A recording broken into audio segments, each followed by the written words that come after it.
Alright, what's up mga dudes? I'm so excited ngayon kasi mag-unbox tayo. Umorder ako ng item sa Lazada, a birthday gift for myself. Dumating yung item on my birthday, May 13, and hindi ako nakapag-unbox kasi busy sa mga bagay-bagay. So ngayon lang nakahanap ng time, no? May 16, 2022. So, unbox na natin.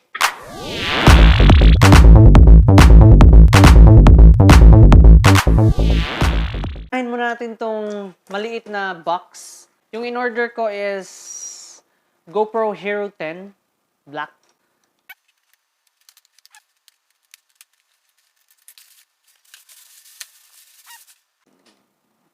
Okay, so ito yung protective housing ng GoPro Hero 10. Protective housing Hero 9 Black. So, lahat ng accessories ng Hero 9 pwede sa Hero 10. Okay? So, tingnan natin.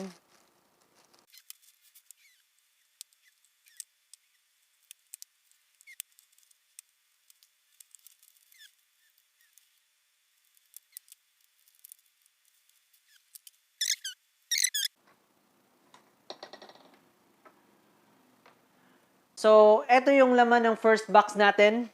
The manuals, the warranty, the lifetime warranty, the thumb screw, the mountain buckle, the skeleton back door,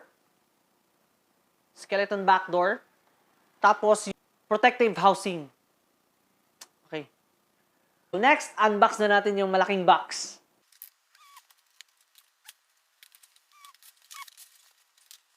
Okay, so we have the memory card, no? Lexar Professional, 128 gigabytes.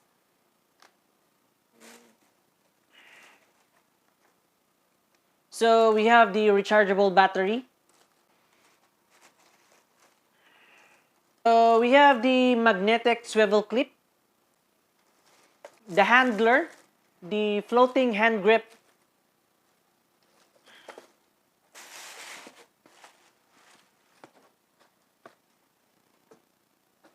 So, the last one is the GoPro Hero 10.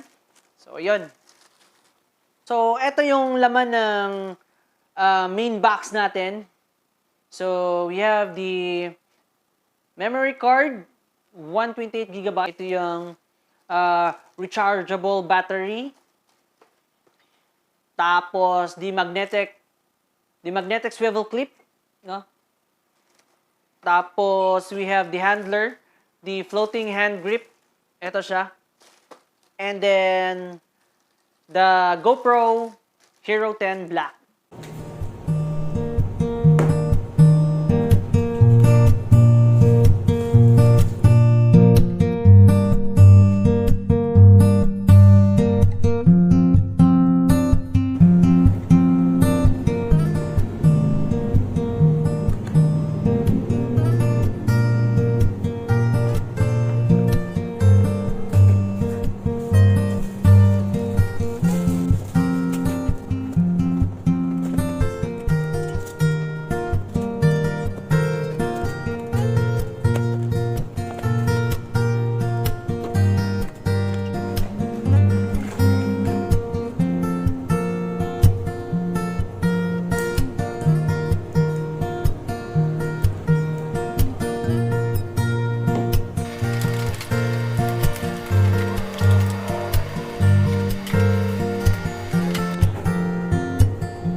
gagamitin ko to by next week kasi we are planning with my friends na mag-beach.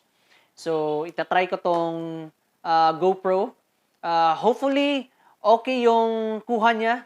So, I am confident na okay ang kuha nito kasi proven and tested na si GoPro. So, stay tuned. Papakita ko sa inyo soon ang kuha ng GoPro 10. So, that's it. I hope you enjoyed this unboxing video. And sa hindi pa nakapag-subscribe, please subscribe to my YouTube channel and hit the notification bell for more video updates. See you! Peace!